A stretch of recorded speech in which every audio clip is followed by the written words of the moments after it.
में छत्तीसगढ़ के रहने वाली बच्चियां 8 से 10 फीट की ऊंची रस्सी पर चलकर इन दिनों डूंगरपुर में खूब करतब दिखा रही हैं।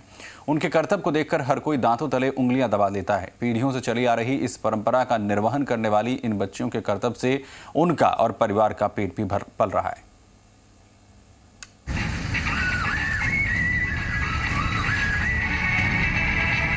डूंगरपुर की सड़कों पर करतब दिखाती इन मासूम बच्चियों के सामने पेट की भूख मिटाने की चुनौती सबसे बड़ी है।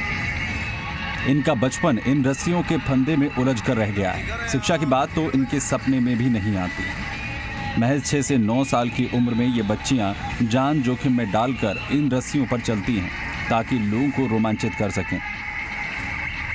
यही उनकी आमदनी का जरिया है। दोनों छोर पर 2-2 लोहे के पोल और उस पर 8 से 10 फीट तक ऊंची बंधी 20 फीट लंबी रस्सी पर ये नन्ही बच्चियां न सिर्फ चलती हैं बल्कि रस्सी पर बच्चियों का संतुलन भी गजब का नजर आता है।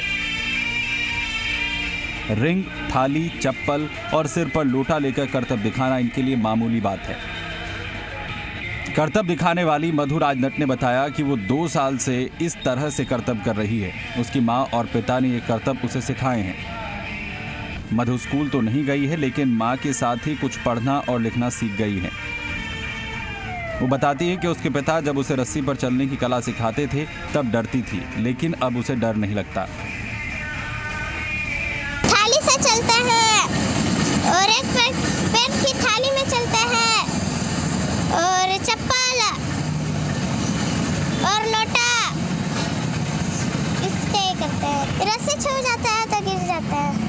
हम बना लेते हैं बेरेस, हमारी मम्मी पापा सिखाते हैं। मधु और चांदनी के मामा विजय राजनट और जय कुमार राजनट ने बताया कि वे छत्तीसगढ़ के जांजगीर बेलहाड़ी गांव के रहने वाले हैं।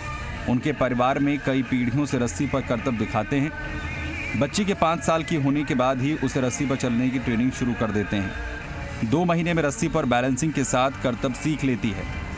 ये हमारी पीढ़ी से पीढ़ी करते आ रहे हैं, कम से कम 500-600 साल पहले की करते आ रहे हैं ये खेल।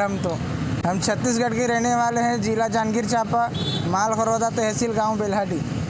ये करीबन अभी 5-6 साल की होगी और ये तो अपने गांव में हम इसको ट्रेनिंग देते हैं, अपने हाथों से सिखाते हैं, इसके नीचे चलते हैं, फिर बाद में धीरे धीरे इसको कम से कम 5-6 महीना सिखाते हैं घर में।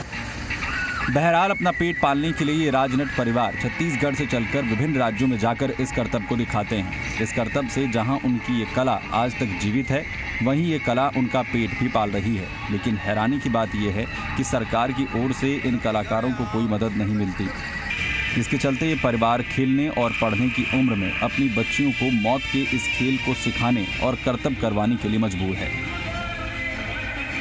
अखिलेश शर्मा, जी मीडिया, डूंगरपुर।